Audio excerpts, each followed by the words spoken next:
So I gotta say, I'm actually glad we are doing these again because I've missed seeing people's faces in this distant set.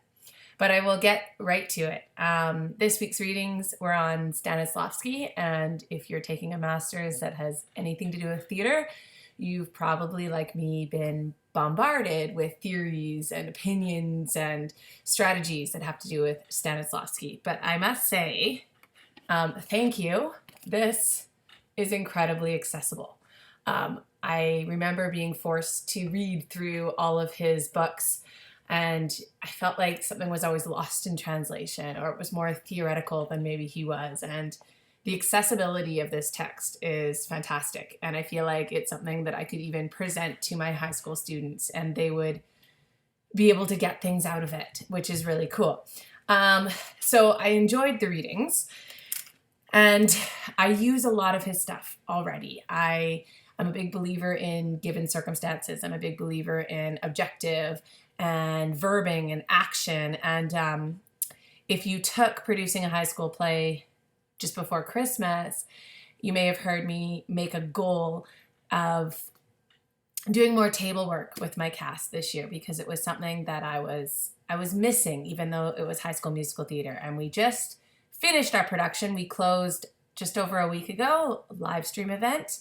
But I did that. I did a lot more table work, and a lot of our table work were around Stanislavski's concepts, around looking at the given circumstances in the script, around creating the backstory, around looking at the objective or the super objective, and the motivation and the actions. And I did talk about things like relaxation, particularly in our warm-up, and things like, I wrote notes for myself,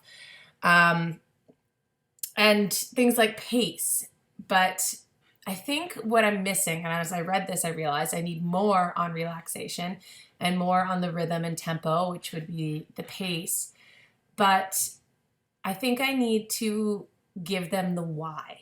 And what I liked about this text was, as the students were in the make-believe class with Thespius and learning the Stanislavski method, every time they came up to a new idea, they were given the why it works. And I think often, because probably I learned the why eons ago and it makes sense to me, and I often attribute teaching high school musical theater to herding kittens, I skip past the why because we're always rushed. But I think I need to give my students more credit, and I think I need to focus on the why this works. Why does knowing their given circumstances help?